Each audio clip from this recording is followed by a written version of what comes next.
Good afternoon, everyone, and welcome to the Redevelopment Commission meeting of July the 15th, 2025. I'd like to call this meeting to order by starting the roll call, please. Beth? Michael Bloom. Here. Jenny Lahman. Here. Kathy Lucid. Here. Nicole Stoltz. Here. Gary Turner. Here. Allison Zeidel. Here. Quorum is present. Excellent. Thank you very much, Beth. First item that we have on our agenda today is the approval of minutes. And we have a couple of items here on that. The first one is the review and approve the minutes of our meeting from the May 20th and May 28th, 2025 meetings, as well as the memorandum of executive session that we held on May 22nd, 2025. Has everyone had the opportunity to review the minutes? Beth, do we need to approve these separately, or can we approve them as a package? They can be approved as a package. Thank you. I move to approve. I'll second. Motion's been made and seconded to approve the minutes as a package. Would you please call the vote? Michael Bloom. Aye. Jenny Lahman. Aye. Kathy Lucid. Aye. Nicole Stoltz. Don't. Oh, I'm sorry. Don't get voting privileges. Going down my list. Sorry. It's okay. Gary Turner. Aye. Allison Zeidel. Aye. And surpassed. Thank you very much. And before I go any further, I would like to compliment Masaya and Beth for the way we've presented our agenda. This has been a nice change, and we have notice of the meeting that was advertised to the public, so it's nice to have it all in one package. Thank you very much. Looks very professional. Next are the approval of the financials, and we have the June 30th, 2025 financials. Beth, would you speak to that, please? Correct. So you will notice on our June 30th financials for allocation area 1, we did have that large dip into cash for our 6 main project. So that came out of our cash balance. So the balance that we have available for new projects is $3,158,561.77. We currently have $1,053,000 earmarked in allocation area 1 for Richmond Community Schools projects.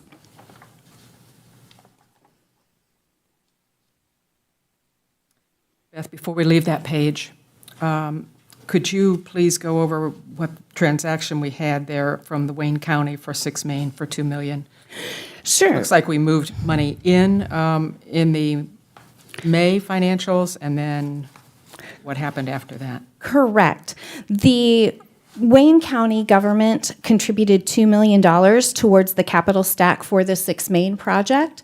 So that funding was receipted in when that $2 million came to the city. And then during the bond closing in June, that $2 million was transferred to the trustee for the bond.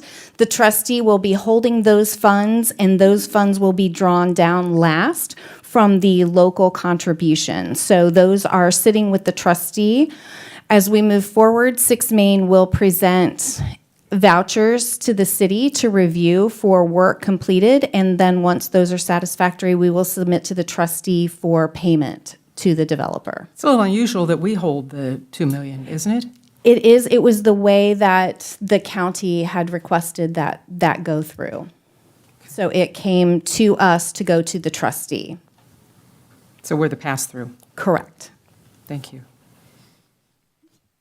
Beth, can you update us on the status of the mechanics laundry and the old Reed Hospital site? Sure. The former hospital site, the Reed is working on the remediation plan that was approved by the Indiana Department of Environmental Management. And once that remediation is completed and IDEM signs off on that, then we will be able to move forward with the writing of the environmental restrictive covenants that will be placed on the property. Once those covenants are recorded and placed on the property, then that payment will come to us from Reed. Any idea when that might happen? They are anticipating that they will finish that remediation by the end of this year. Good deal. And with the mechanics laundry, there is a project that is potentially interested in that location. So as we work through that prospect with the Economic Development Corporation, we are on hold with that currently until there's a determination as to the path forward with that project. Okay. Do we have anything to deallocate? We do not today.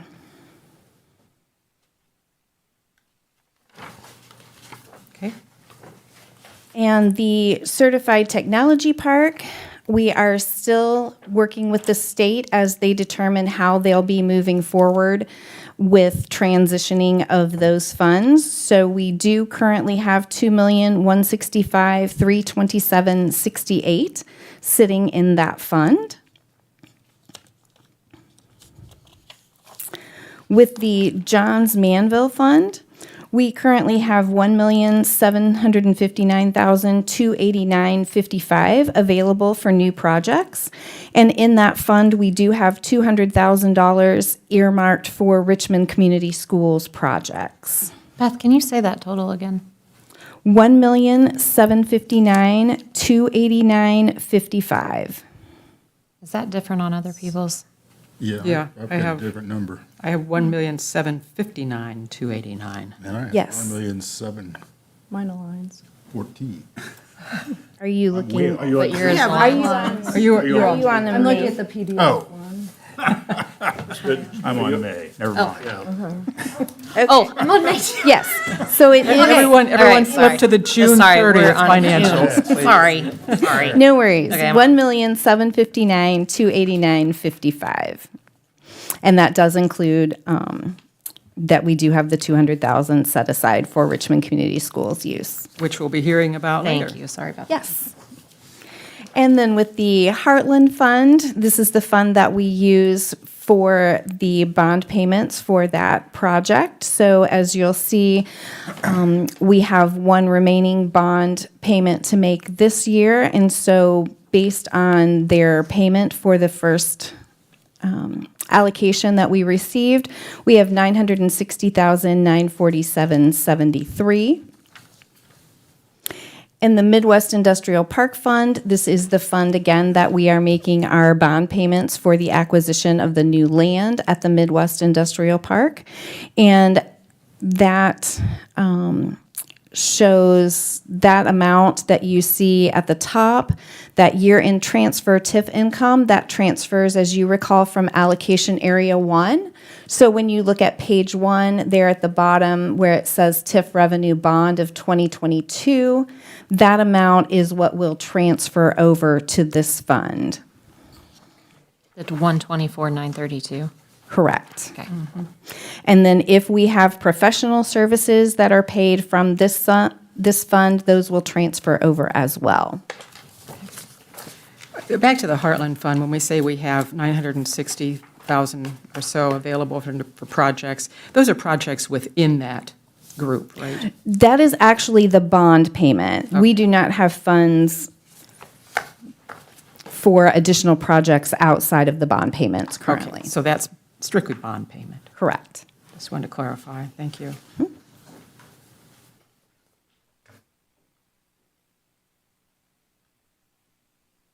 Okay. Any further questions on the financials? Move for approval. I have a motion for approval. Do I hear a second? I'll second that. Motion's been made and seconded. Would you call the vote, please? Michael Bloom, Aye. Jenny Lauman, Aye. Kathy Lucid, Aye. Gary Turner, Aye. Allison Zeidel, Aye. in favor. Thank you. We have no old business to review today. We have new business. We have 2 items on the agenda. First is our annual TIF presentation by Baker Tilly. So I invite you forward. Oh, great, we have paper. Thank you. Oh, good reading for tonight, huh? Thank you. Thank you, I'll pass it down. Good God. I'm just passing down, so I'm saving a few steps. Oh. Uh-huh. Ooh, that is a fat package, yeah. We're going to go through this page by page. Good afternoon. My name That needs to bring dinner.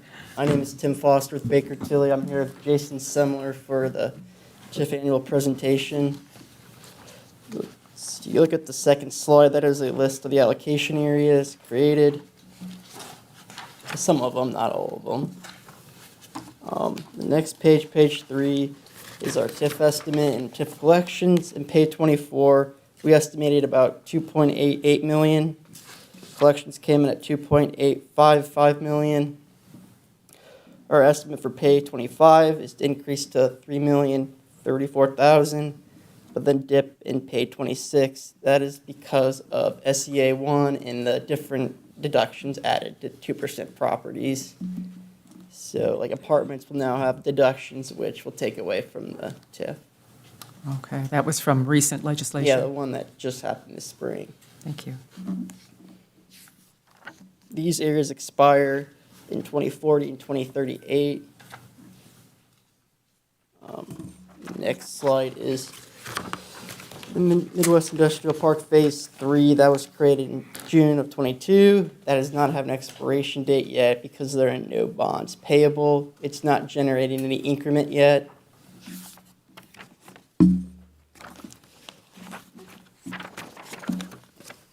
Downtown allocation area 2 is where the Flaherty and Collins project is. As that starts to get built, you guys will receive 10%, I think it is, of the split. So we just closed on those bonds a few weeks ago. Next slide talks about different outstanding obligations we have. 2015 A bonds, there's 1.4 million outstanding. Those will mature on January 15th of 2040. The brownfield bonds, the 2015 Bs, have 258,000 outstanding. And those will mature in 2035. The 22 bonds that were used for land will mature in 2040, and those have 2.465 million outstanding. So most of these mature when your allocations areas mature. Next slide shows your coverage versus the debt payments. As you can see, there is pretty healthy coverage. You'll see the slight dip starting in 2026, which will flatten out in 2031. Because of that's when all the implementation from the Senate Older Act 1 will go into effect.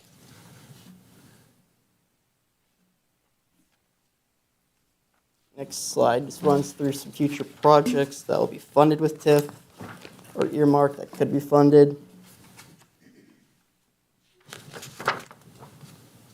Then the next slide just goes through some of the expenses that Beth mentioned. The schools, the money for schools is earmarked here and taken into account. I think, Tim, if I may, as you'll recall, last year began the process where DLGF was requesting our expenditures in a different format that matched with our spending plan. Right. So what Tim is denoting here is according to that spending plan, looking at that total debt service and all of those different areas that are eligible expenditures. That large amount listed for Richmond Community Schools, we've listed that full amount available as a potential expense because they could come and pull that full amount at the same time. Previously, we had simply budgeted just we had included just the amount for that year, but the new way that we report these to DLGF, we list that full amount now. So the cumulative amount, yeah. Correct. Okay. And you're saying they could come and ask for that 1.3 if they wanted to? Correct. Got it. So Thanks. it's currently the 1,053,000, but this would be for 2026? Correct. Is what we're looking at. Okay, thanks. Thanks, Tim, sorry. Next, we have the Johns Mansfield Economic Development Area. This area was created in 2006 and it will expire in 2036. In pay 24, we estimated 589,000 in collections and it came in at $589. The next 2 years, we expect the collections to be $585,000, remain steady. Since that's the 3% property, there's no impact from any of the property tax legislation. The good news is these bonds will be paid off here in February, so all the money from the Mansville EDA will be your guys' to spend. Wow, Wow. we're paying one off. That's pretty exciting. Oh, we can People will repay start 45. lining up pretty quickly. Yes. Next slide just talks about future projects, and the school's project is noted, as Beth mentioned earlier. And again, this slide is just set up in the budget way, like the DLGF requires, as Beth just mentioned. Final area is Heartland. That was created in 2016 and will expire in 2041. Pay 24 collections and estimates were pretty close. We estimated at 1.798 million and 1.799 came in.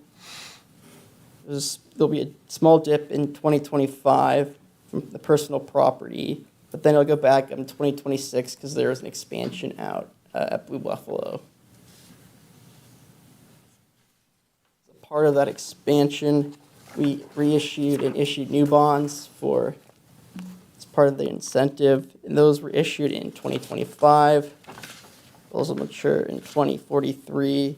Then we reissued the outstanding ones that were issued in 2016 at the start of the area, and those will mature in 2037. Note the 2026 reissued ones are subordinate to the 2025 ones, meaning the 2025 ones will be paid off first. Can you explain that a little bit further? I'm sorry. So the way this is structured is the bonds that were issued in 2025 will have precedence. So all the TIF money that comes in will pay them first, and what's left over pays off the 2016 reissued bonds. Okay. They're both developer purchase bonds. I will add, though, if you remember when we restructured the 16 bonds and issued the 2025 bonds, as was mentioned before, right now, 100% of the TIF is being captured and paid off those bonds. And starting in 2027, there will be a portion that you will be able to keep. Not all 100% is going towards the bond. So to this point, you've not had anything left over for other projects. Just starting in the near future, there will be a portion, a percentage that will be maintained by the Redevelopment Commission and be used for other projects, like your other areas. What percentage? It varies. If you look in the TIF report. Page for the, 7. The Harlan allocation area. If you turn to page 4. Page 4. Oh, that is, okay, thank you. Wrong package. That percentage there is the percentage pledged to the bonds. So the next column I over see. that's the amount that we anticipate going towards the bond. Right. And the far right, as you can see, 2026, we're estimating about $900,000 is what you'll be able to maintain and allocate. Wow. And if I may, if you'll recall, we had done that intentionally because of the additional road upgrades and sewer upgrades and the other infrastructure, as well as potential expansion to that area. So we had only pledged 50% for the new bond. Is the sanitation aware of this cash flow?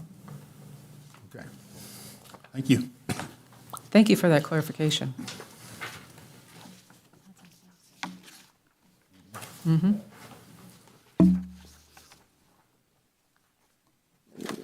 Next area is one that was just created. That is the Smith Hill Single Family Housing Allocation Area. That was created in March for the possibility of the residential development going on over there.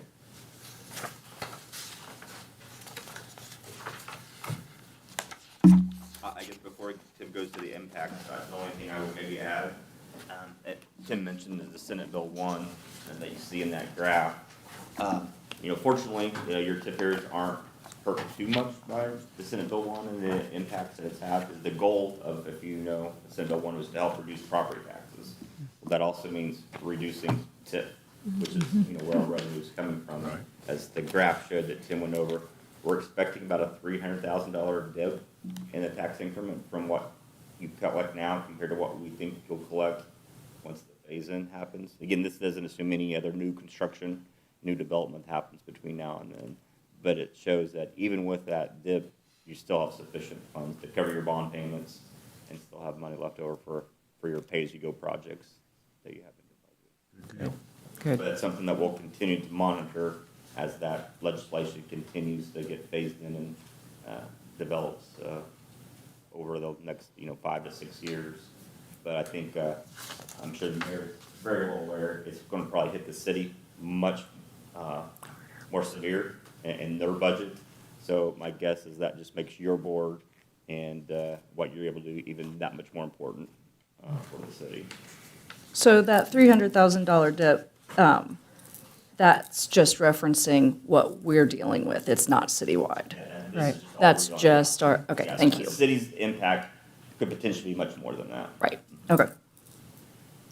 Very good. Until other legislation comes up, right? Well, Always subject to Yes. legislation. Next few couple slides talk about the impact of TIF.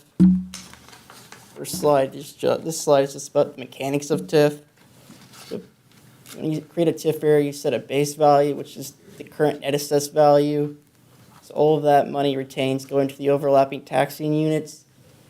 Any increase in value from that is what is captured as incremental assessed value and is what the TIF is and what you guys are able to spend. And then once the TIF area expires, the AV will roll off to the taxing units for their benefit. Is this chart made public anywhere so that the general public understands how TIFs work? General public does struggle with that I know, question. I will. I mean, it's a little complicated. I mean, I've seen this type of chart if you Google it and do some research on your own. I don't know that it's been I don't know. available anywhere I'm just wondering if else. the redevelopment page may even have something like this on it that For makes it education. just a little more understandable. That would be helpful. We can do that. This is just a nice version of it. I like the version you have here. I think it's an easy It's a explanation. nice, simple way to It is, describe and it it. makes, Mm-hmm. yeah. Yeah, I think the key point is if you look at the box, by capturing $5 million of assessed value, that generates $150,000 of TIF. If you were to pass that through, the misconception is that $150,000 gets allocated to the Right. city, the school, the county, the townships, the library. And you have to keep in mind, we don't capture TIF, we capture AV. So as Tim mentioned, we pass through the AV, that just helps reduce tax rates. So just as you're doing, let's say you want to benefit the school, you really can benefit them more by capturing the AV and setting aside some of it, like you are, for projects that they come in front of you and ask for, rather than passing through the AV and just helping to reduce tax rate. That is a benefit, but you can get more bang for your buck by capturing the TIF and actually funding projects. So that's why I like this Yeah. schedule. Yeah, I do too. And it is a difficult subject, and people do get confused by that. Yeah, Indiana property tax is probably one of the most confusing things out there, and it's just got more confusing with Senate Bill 1. So I kind of like this, and it does show the impact of the TIF and how you can help other units. Because you see the only money going to the city is $2,500 off of that $5 million that if you pass through, which is nothing compared to the $150,000 you guys could do to improve infrastructure. And then the other next page just shows it in the Wayne taxing district.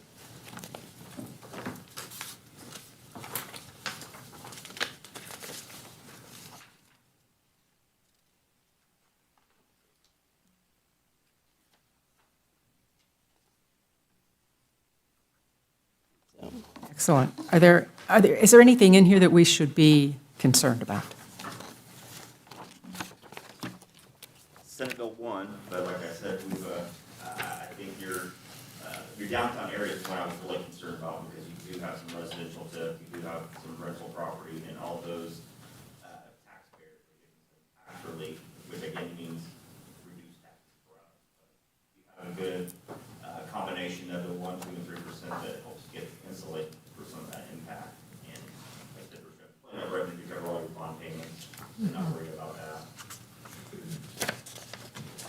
Very good. You have more for us, Tim? Do you have any questions or? Any questions? Nope, you've left us some good reading material here, so we'll look through it, and if something comes up, we'll be in contact. So you'll see more of the SEA one impact in the report. It'll make more sense seeing it that way, hard to lay out in the slides. Okay, very good. Thank you. Jason, anything to add? Okay. Oh. Thank you, Jason and Tim. Appreciate the update. Our next item of business on the agenda is Resolution 9, 2025, a resolution authorizing the appropriation and expenditure of funds, training Richmond Community Schools, amount requested $110,000, $55,000 annually for 2 years. And I believe we have some people speaking to this. Very good. So after, one of our slides did drop off, so we did have printed copies as well. So we'll follow the slides for those members of our public that we do have full slide presentations. Thank you. And if everyone would just introduce themselves so that we have it on the record. Absolutely. I am Dr. Curtis Wright. With me is my assistant superintendent, Mrs. Karen Scalf, also our head high school principal, Mrs. Ray Whoopi, our assistant principal, Mr. Joshua Amix, and of course, everyone knows Dr. Bozer, the proud chancellor of Ivy Tech Community College. Thank you.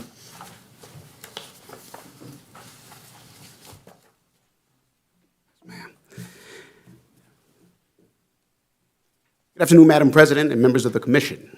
I am Dr. Curtis Wright, Superintendent of Richmond Community Schools, and on behalf of our Board of School Trustees, my RCS administrative team, and Dr. Chad Bozer, we thank you for giving us the opportunity to speak with you today.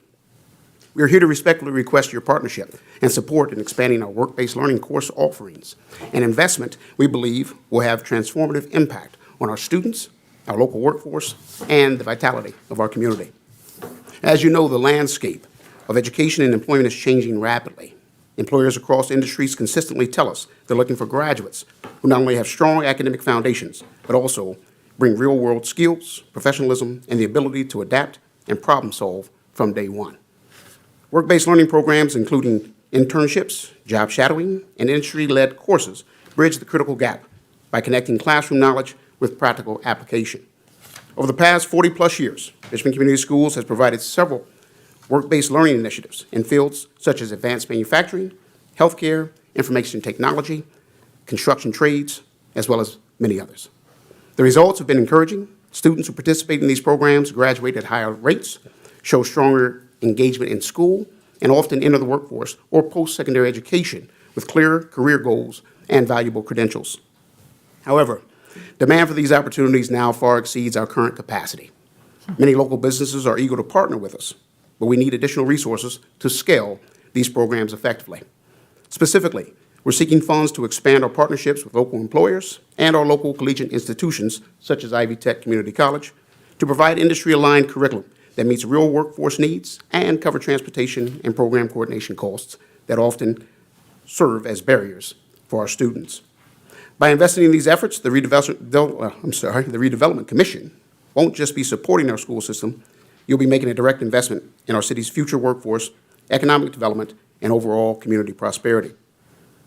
This is about keeping talent here at home, preparing students not just for jobs, but for meaningful careers that contribute to the growth and vibrancy of our city. Richmond Community Schools is proud of the progress we've made, but with your help, we can do so much more. Together, we can ensure that every student has access to hands-on learning experiences that set them up for success while helping meet the workforce needs of our local businesses. Thank you for your time, your commitment to our community, and for considering this important request. At this time, I will ask that my Assistant Superintendent, Mrs. Karen Scalf, come before you to begin our presentation. However, I would also like to provide a disclaimer that with our lineup of presenters, we have a reputation, all of us, of being long-winded, but we're going to be on our best behavior to be respectful of the Commission's time. And so, without further ado, Mrs. Karen Scalf. We appreciate that, and please feel free to tell your story. Okay. Well, thank you so much for your time today.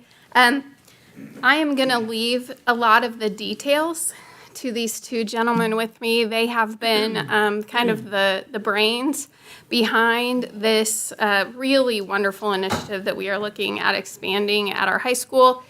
And I have to give a little kudos to Mr. Rusty Hensley, because he also has worked with us on this endeavor quite a lot. So I will leave them to the details of the program, but I really wanted to just talk with you guys about why redevelopment. Why does it make sense to look at this?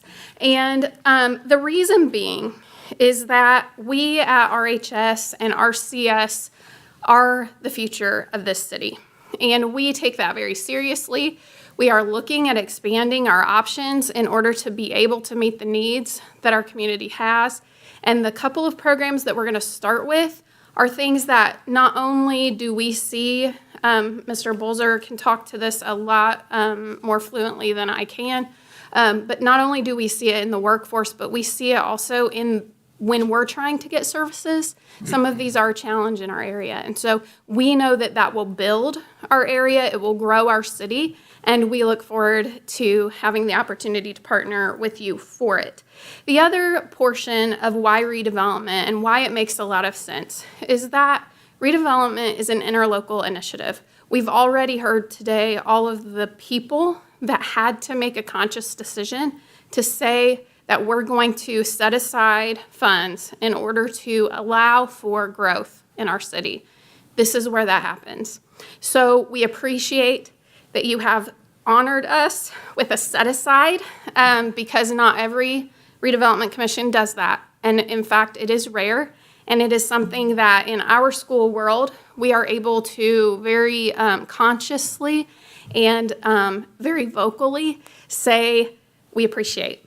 It is something that people in my peer group are jealous of. And so I appreciate that you guys are willing to talk with us and to give us the opportunity to grow our schools together with you. The other piece to this is that not only is it just about school, and it's not just about what happens in our doors and in our educational areas, but it's also about marketability. So Ms. Schaefer is here with us today. Her job is to go find us people that want to come here, and we want to make that easier for her. And so this initiative really will do that for all of us. It is something that I hope brings the mayor, brings you, brings Ms. Schaefer, brings our county commissioners some opportunities for new and exciting things here in not only our city, but our county. So a little kudos to Johns Manville for starting this charge. When they initiated their TIF area, it was something that they, and I don't know if a couple of us were here then. And so that was something different, and it was something really exciting. And so Mr. Hensley and I had been working on things for quite a while to find that niche where it fit just perfectly into what they needed and also what they expected from us at Richmond High School. And we truly believe that this is it. So thank you for your time, and I'm going to turn it over to Ms. Wolpe. Thank you. Thank you very much. And it's an honor to be here today to speak with you. I am so passionate, and I can tell you that every single administrator in the school district, every single teacher, every single one of my administrators are passionate about providing this Richmond, Wayne County with educated students that can go out and be in our workforce. Because I think we all know if we have an educated community full of people, that is the number one thing that we are going to attract businesses to come to Richmond. What's the first thing they ask? Hey, what's out there? What can I hire? And so our goal is to provide the best education at Richmond High School so that our students graduate not only with a diploma, but they have a plan for their future that's going to include being a productive citizen in the Richmond, Wayne County area. So with that, My task today is to talk about the new Indiana high school diploma, which we are excited. When it first came out, I was going, oh my gosh, we have a diploma that is actually relevant to every single student, because this new diploma meets the requirements that if I'm going to go to college, I can be in this lane. If I'm going to go out to the workforce, I'm going to be in this lane. And if I choose to go to the military, I can be in this lane. And that are the 3 lanes that this new diploma has established. The Indiana Secretary of Education, Dr. Katie Jenner, was the one that started all of this and emphasized the need for a modernized high school structure, noting that it has largely remained unchanged for over a century. We did the same thing like we've always done for the same old 100 years. Then the Indiana Department of Education met with Dr. Jenner, and they discussed streamlining the high school diploma, offering a personalized learning pathway, flexibility, and enhancing work-based learning opportunities. Reason we're here today, the work-based learning that Dr. Bolzer and my new Director of Career Education, Josh Amix, are here to speak with you about. This new diploma focused on making high school experiences more relevant to career goals and student needs. I won't bore you with getting into the weeds, but March 2024, the first draft was approved by the State Board of Education. There was a 3-month public input. They came back with a second draft because our colleges and universities didn't like that there wasn't enough rigor that they felt for high school students to be entering college. So, State Board of Education, Dr. Jenner, Indiana Department of Education reformatted everything, and then the second draft came out.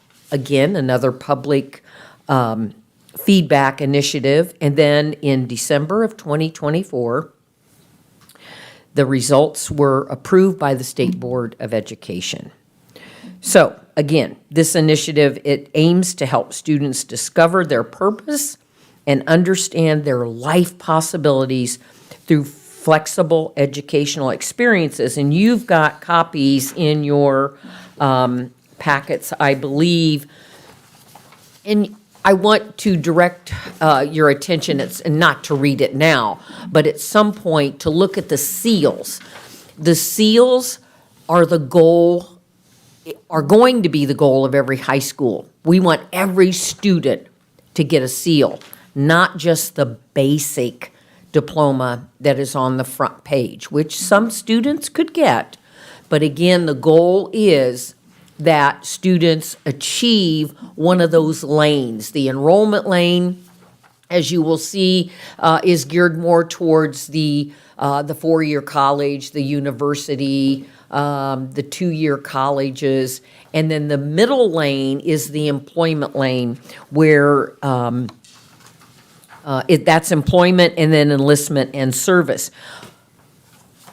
But the one thing that the state did was they put in a work-based learning component. In the enrollment lane, I have to have 75 hours of work-based learning experience. If I'm in the employment lane, I need 150 hours of work-based learning experience. And if I'm in the employment honor seal, I need 650 hours of work-based learning during my 4 years of high school.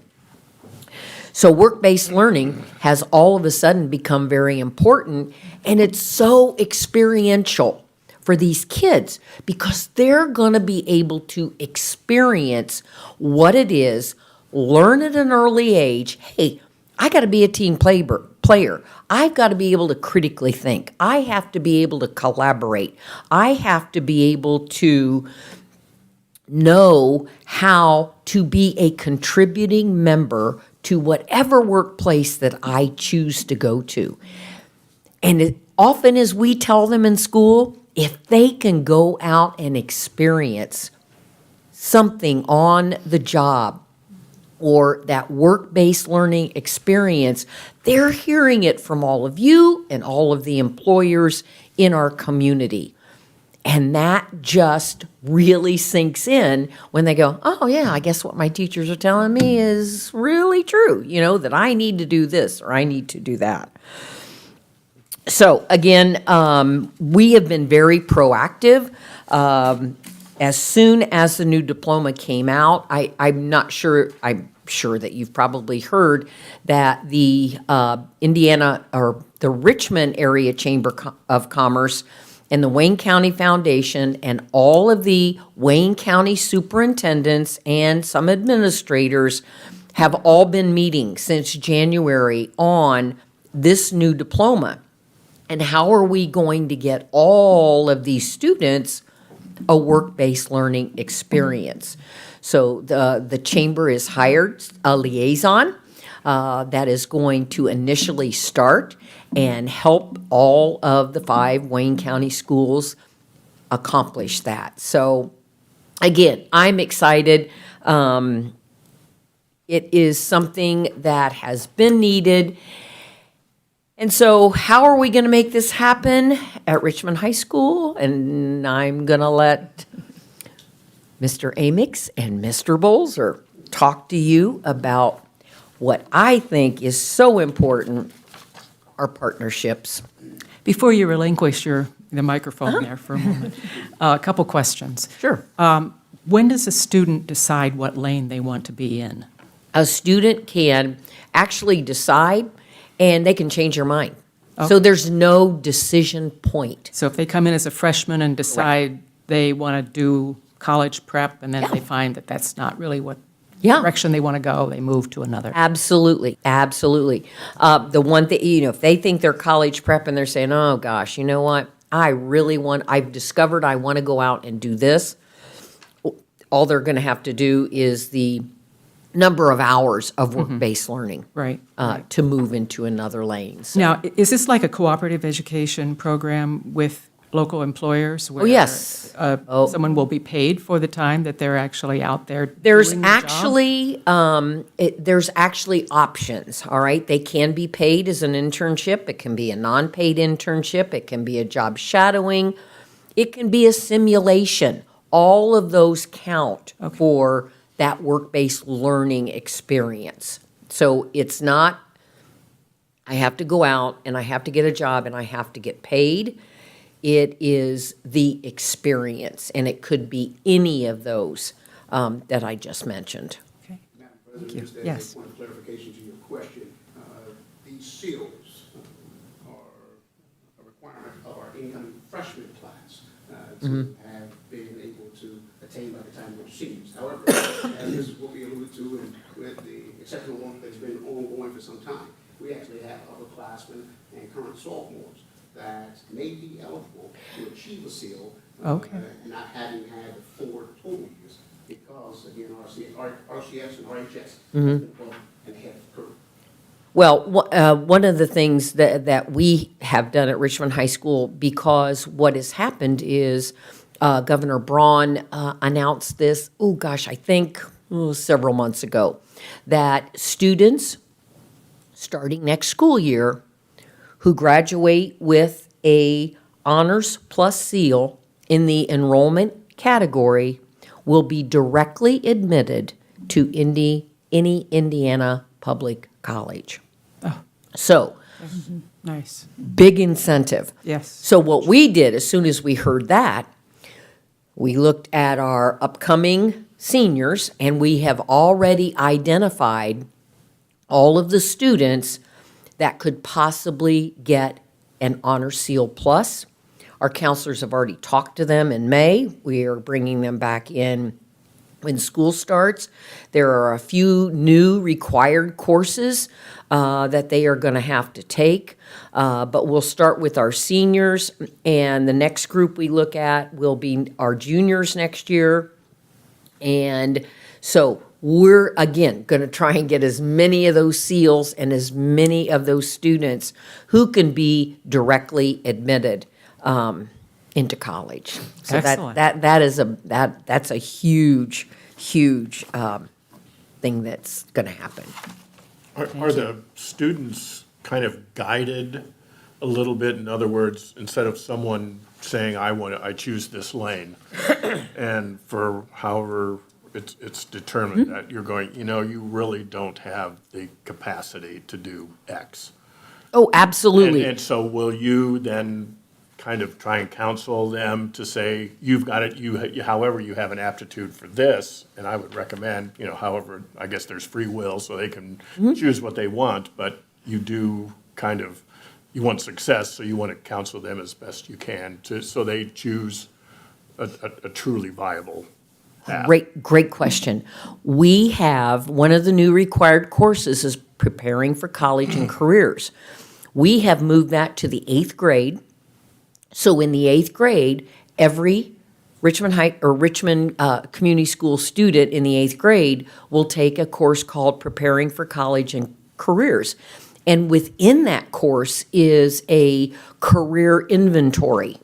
And they discuss about what are the different areas that they could go into, and then maybe identify myself. I would have been in the service area because I thought about being a nurse. I thought about being a teacher. And then we follow that up with, they have a program called Zello, which is then going to give that information to the 9th grade teachers, and we have established a new course called Freshman Seminar. And again, Freshman Seminar is going to be used for, we want to get community speakers, we want to have them have field trips so that they can experience all kinds of different areas. So in that 8th and 9th grade, we're really focusing on what do you want to do, what do you want to be, but let's make it a wide category. You don't pick just one thing, because I know I changed my major 3 times in college, and what I want to be in the 8th grade may not what I want to be in the 12th grade.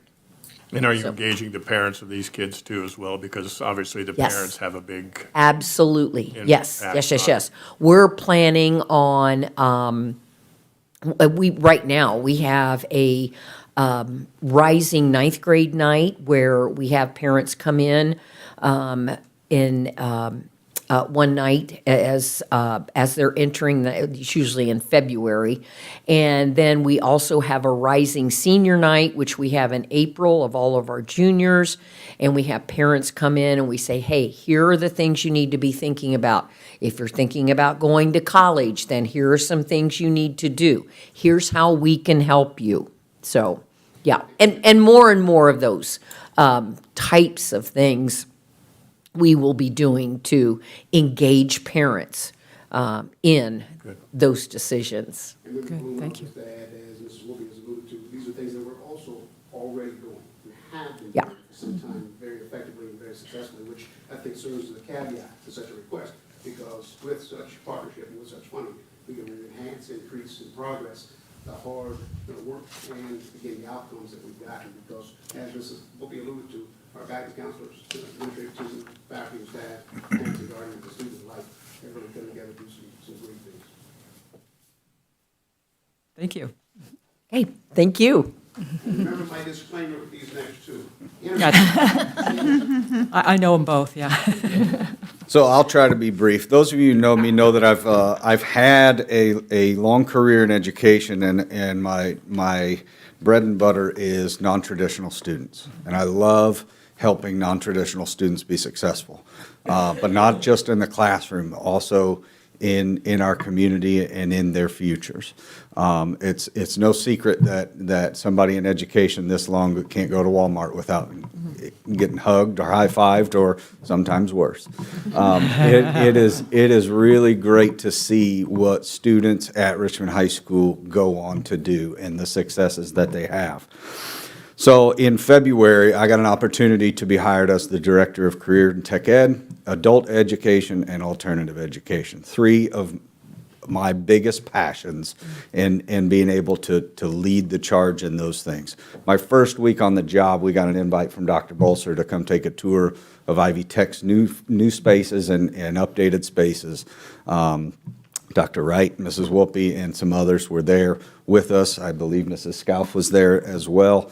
And being my first week on the job, I didn't really know what we were doing other than taking a tour until Dr. Bolser handed us a packet and said, this is the 4th time I've given this tour. These are some of the pathways that we can consider. And I looked at him and I said, this is the 4th time you've asked to have partnerships. Let's make it happen. By week 2, I got a yes that we're going to move forward with 2 great new programs at the Richmond Area Career Center.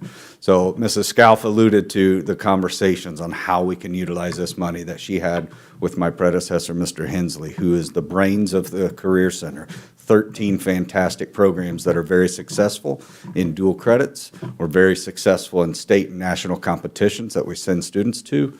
But with your help, we would like to make that 15 wonderful programs that are successful. So in my conversations with Dr. Bolser and some others, we talked about what is highest demand, what is going to be most successful.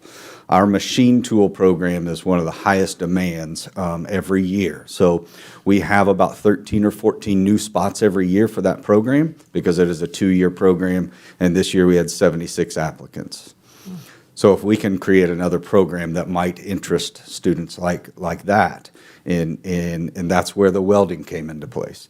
So welding is one of those programs that we discussed, and we decided not only was there a high demand in our community for welders, in the nation for welders, but also a high demand for hands-on learning, hands-on welding opportunities for our students, and that interest is there. The second one was after that initial tour, we walked over to his domain and took a peek at the nursing facilities that Ivy Tech has. And if you have not seen that facility, it is fantastic. It blew my mind. And I'm thinking right then and there, hadn't had a conversation with these folks, I'm thinking there, we pretty much decided we were going to partner and bring a nursing program to Richmond Area Career Center. Reed Hospital is the largest employer in Wayne County. Why don't we pump them full of CCMA students?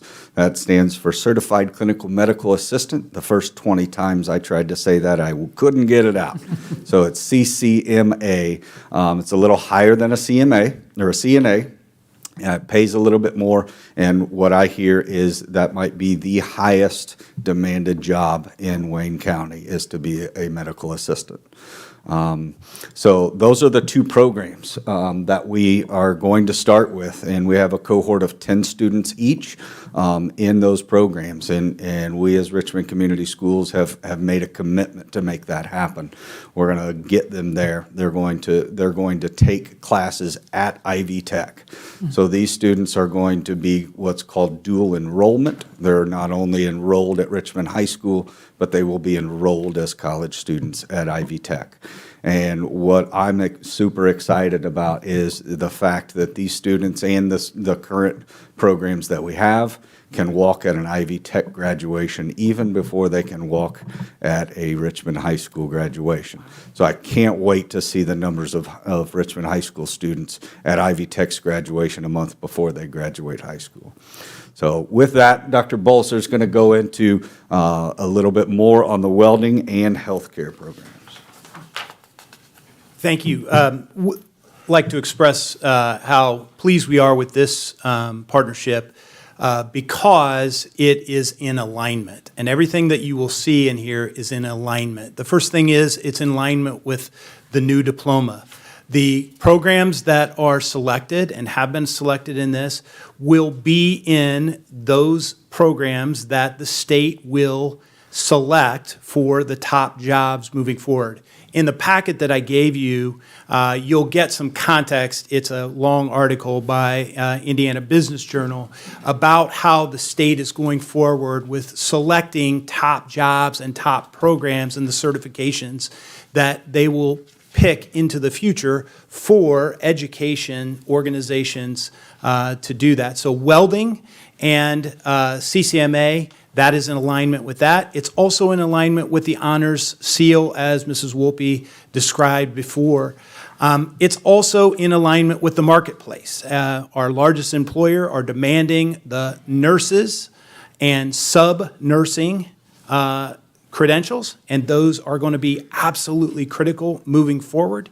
The demand in that marketplace is huge, as well as welding, although not exactly specifically listed on many of the manufacturing jobs. All you would have to do is go around to manufacturing employers to know that that skill is unbelievably desired in the marketplace. It is a reason to hire someone as well as a reason to promote someone. So this structural technical certificate, and by the way, CCMA, the course schedule and all of the structural welding courses are in your packet as well.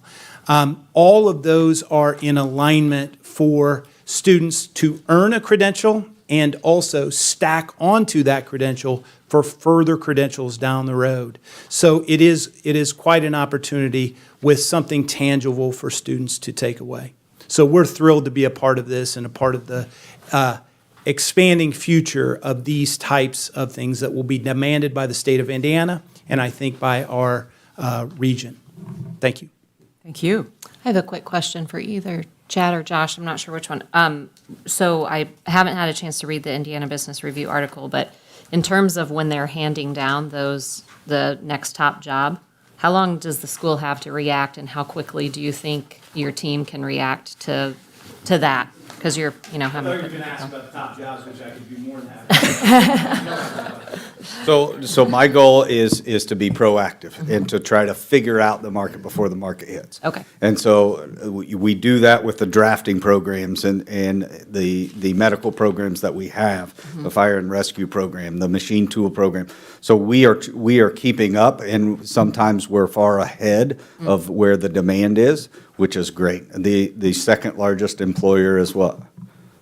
Richmond Community Schools. Right. All right, so that's my next task, is to grow and build that program with the help of Ivy Tech. I think that the partnership that we have is really good. I think it can be stronger. And so as we look forward, I'm thinking, I don't know if I've even told them this, but cybersecurity is big, and it's not going away. So that's my next project, if you will.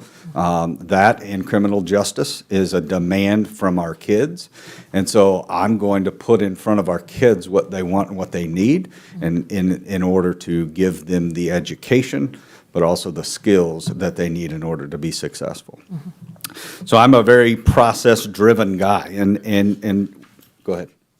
No, so Mr. Bloom, first off, it's great to see you. I haven't seen you since I made you some sandwiches at my dad's restaurant a long time ago, so it's great to see you again. But to add on to what we talked about earlier, we had a co-op with, again, a partnership with Ivy Tech at Belden. We sent 9 students to Belden starting in October, and they had to go through an interview process, a resume process, and they did all of those things. And Belden hired 9 of those on a part-time basis, 4 days a week for 4 hours, starting at 6 o'clock in the morning. So they would go to Belden and work at 6 o'clock in the morning. They would finish their day at Richmond High School. 8 of those 9 got hired on full-time the day they got a diploma from Richmond High School. One of those would have been a first-generation college student, but Belden's going to pay him $90,000 the day after he graduated from high school. That can't be duplicated. Those partnerships, these partnerships that we hope to build with these 2 new programs is what we're made of, what we believe in at Richmond High School and Richmond Area Career Center. So I hate that you can't see the last slide because it's phenomenal, but you have a packet, so let's go ahead and turn to that. So this is building a stronger future together. In the center is our goal. Our goal of everybody in this room, including our mayor behind me, is a stronger Richmond. We have to build a stronger Richmond, and we're going to do that. The first step is that Richmond Area Career Center has partnered with Ivy Tech, and we have done that for a long time. That partnership is growing and will hopefully grow exponentially. Dr. Bolser and I have worked closely together for a long, long time in different realms, and I'm pleased to note that his grace, even amongst Ivy Tech's big budget cuts, he called me the next day and said, hey, I know you're going to hear about these budget cuts. Don't worry about your new programs. We're going to make this happen because it's the right thing to do for kids. And that's what I've told these folks. Don't worry about it. We're going to figure this out because it's the right thing to do for kids. So that process, step one, is that partnership between us. That step two is our partnership with you. Your supporting these program expansions is going to be vital for the success of Richmond Area Career Center and Richmond High School's graduates. And that is the future of Richmond community. To build a stronger community, we need your help. I think I've alluded to the fact that we're moving forward. I don't know if you know this about me, but when I get a glimpse of something that's good for kids, I'm not going to accept that we can't do it because of finances. I'm just not. That's not an acceptable answer. So hopefully you choose to be that support in the financial realm of these things, but also come out and see what we're doing at Ivy Tech. The result of this process is that you have an educated workforce that meets and exceeds the demand in our community, and we graduate kids with not only a diploma but a plan with credentials and skills to be successful. So with that said, if I might be so blunt in asking that we would love to hear a motion for approval of the proposal that Karen Scalf so eloquently put in front of you in the month of June. So, any other questions before you do that? I know Josh, and I appreciate his passion. But I do have a question. Great. I have a couple questions. First of all, back to the programs that you're going to be offering. I am assuming that you have in your sights the other skilled trades like electrician, plumbing, carpentry, and things of that nature down there. Dental hygiene. Well, Nicole and I talked about the day that you emailed me, I called Dr. Bolser to see if we could get that going. Unfortunately, there are Ivy Tech campuses that are too close, and so at this time it is not. But I would love to. I do think the advantage of Ivy Tech in this space with Richmond Community Schools is that we don't have a yes for every single one of the programs. The great part about that is, and again, guided by what the state of Indiana is going to put out there as top jobs so that we can educate towards those outcomes, it allows for us to pull into and utilize our other campuses and other service areas. So dental hygiene might come up, but also there might be on heavy moving equipment. We don't have a heavy moving, operation out on our campus. However, somewhere in our 92 county operation, we have that availability. That gives Josh and the team flexibility to come to us as the state does make changes or as local demand rises in a particular area. So it is always on or within the possibility of making that happen.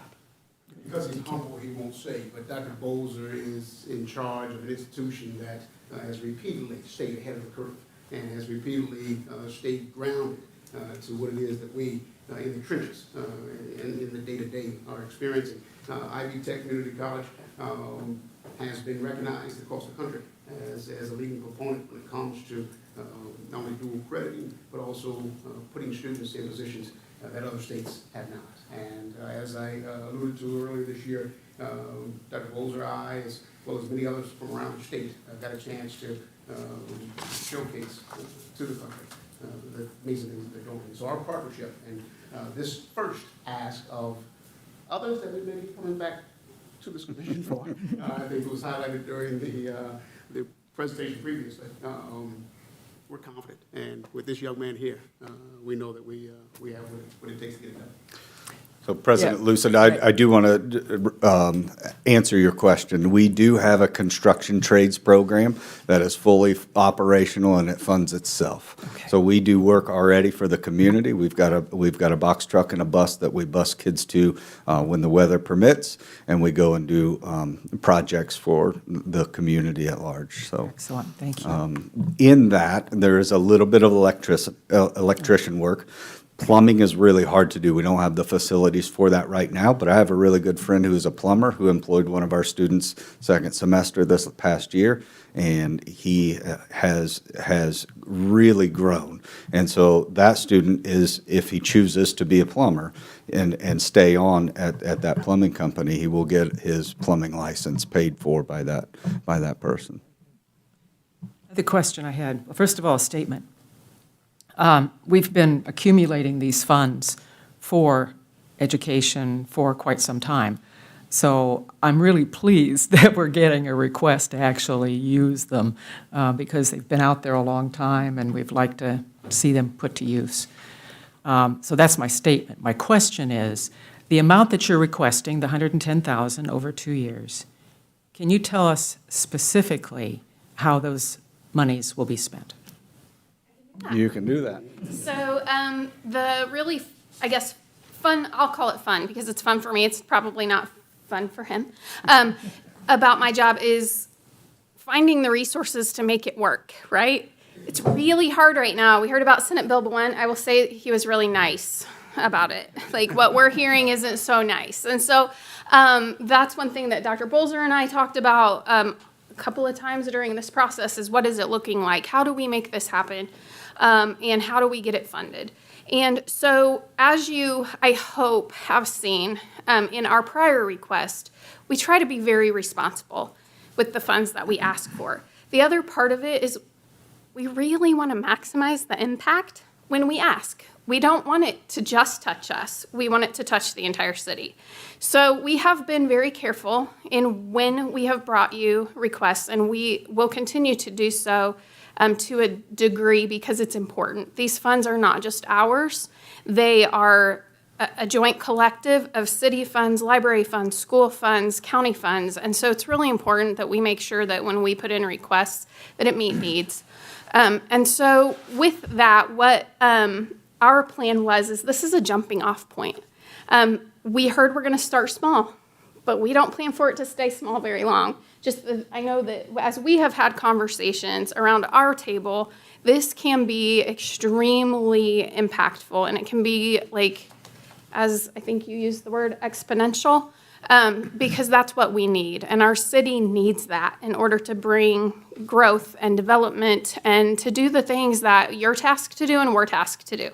So with that, it was also very important for us to make sure that this was a request that is just a portion of the cost.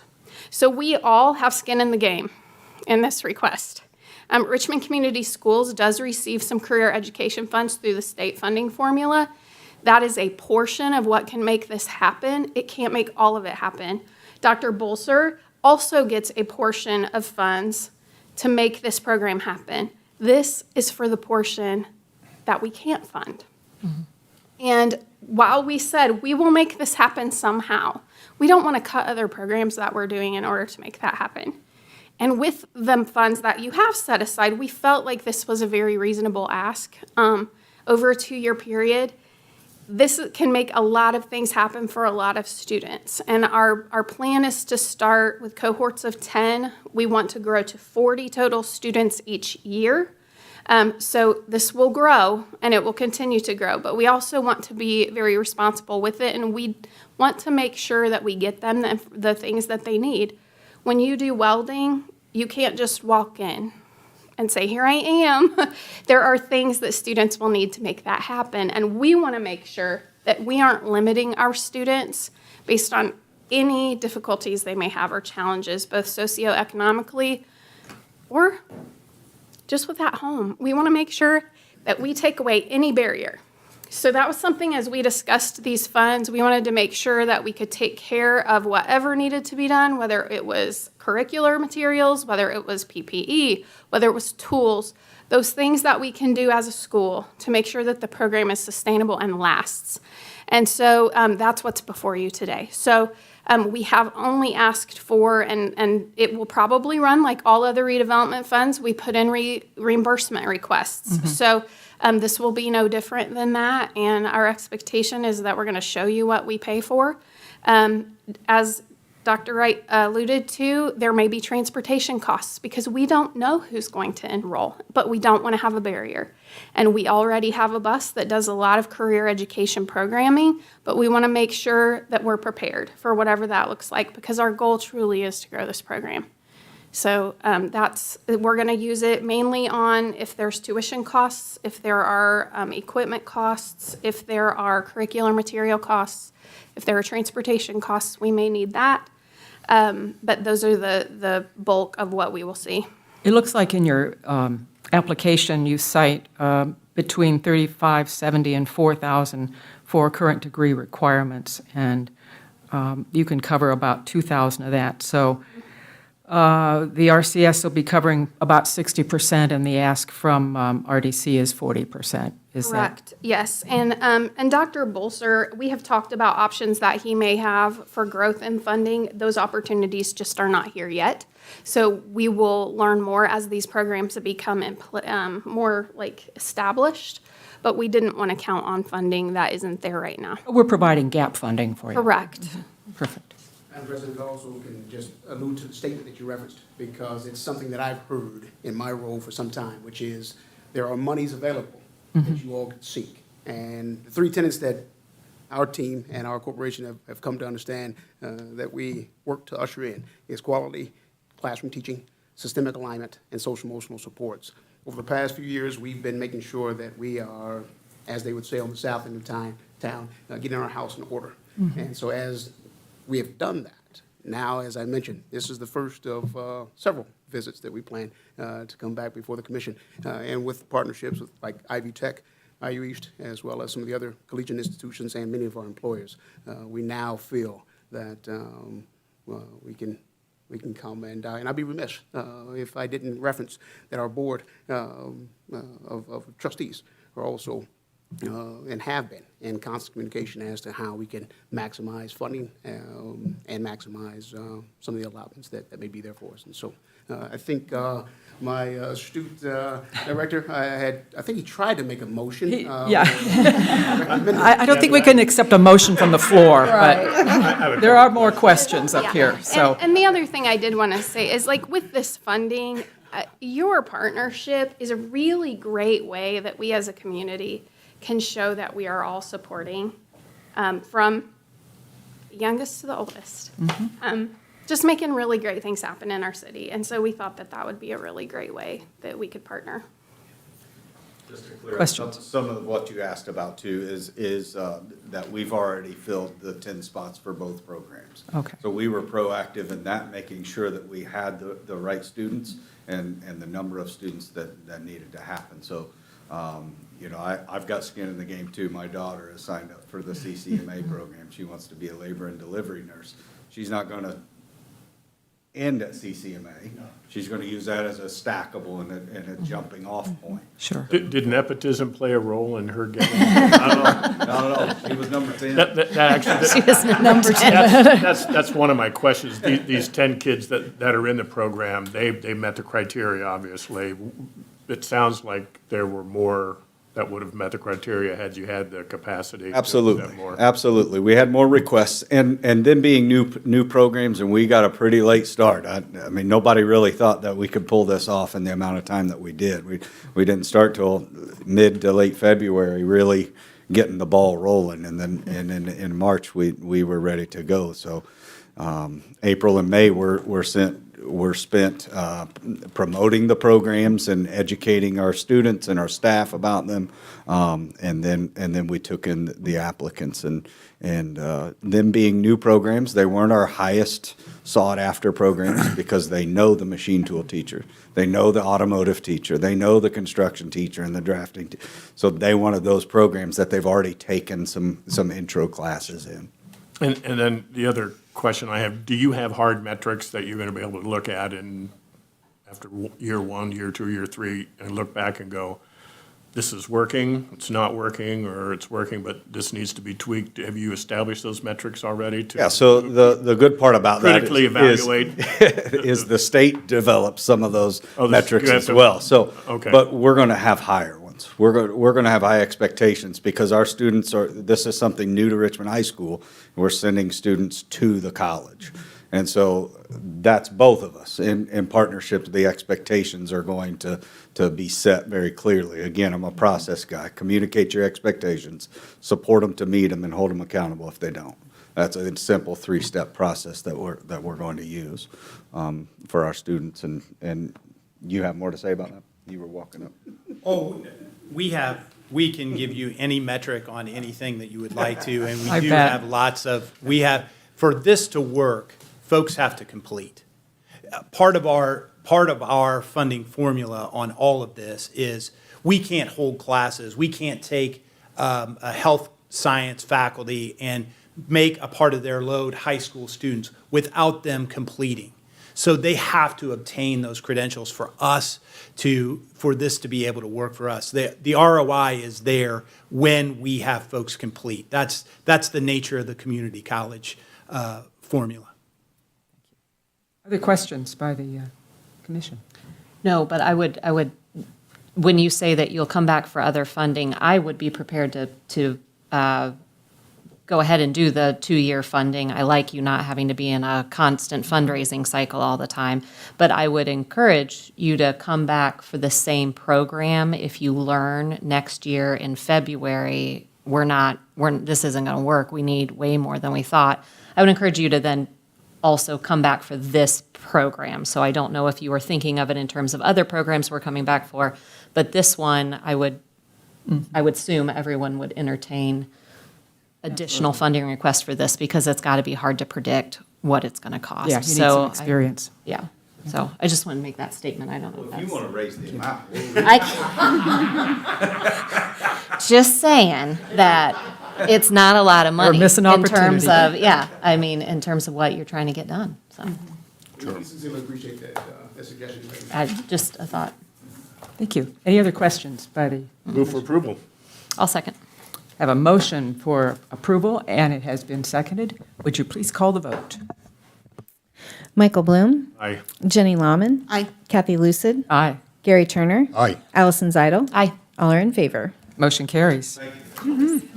Thank you for what you're doing, and now that the vote's over, I will share that I'm a product of cooperative education in high school from another community. And we did work, and, we were paid, and we went to school half the day and worked the other half. And it was a highly successful program. It certainly got me started in a business career that I could build on. And I'm excited that the high school is taking this direction, and I think it'll be really good for the students, the parents, the families, the community, and the employers. Thank you. And I want to just say thank you to the RDC for this funding allotment. It was stated that it's not just the right thing to do for RCS students, it is the right thing to do for Richmond, in my opinion. We're uniquely positioned with human capital at the high school, and Richmond needs that capital, and we need that capital in productive jobs, and we're helping make that happen. So thank you, guys. You're welcome, Nicole. Thank you. Good luck to all of you. You still want to? Yes. Okay. That completes the items that we had in our new business agenda, but Pretty exciting, actually. Gary has asked to speak to another item. I suspect everyone on this commission will be approached at some point to contribute to a capital campaign that's just getting started at Reed Center. And when they contacted me, I suggested that they consider approaching us with an application for whatever amount would be appropriate. I have no idea what that would be, but I promised that I would just take your temperature on that matter. It's not a vote. No, it's a nonprofit organization, so it Right. qualifies. It's in the Yep. TIF district, Yep. so I think it meets that basic criteria. I mean, the application would have to be submitted and reviewed by Beth to Right. see whether or not it fits. Well, they're going to do a lot of different things, but I told them that they needed to focus on one particular element of the project, to bring it Be to us, specific. to be able to have an appropriate review. And have it be gap funding. Right. Yeah. Yep. Okay, great, thank you. Is there any other business to come before the commission today? Hearing none, we're adjourned. Thank you very much. It was a long meeting, but I think we learned a lot.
You are watching Whitewater Government Television, WGTV, Channel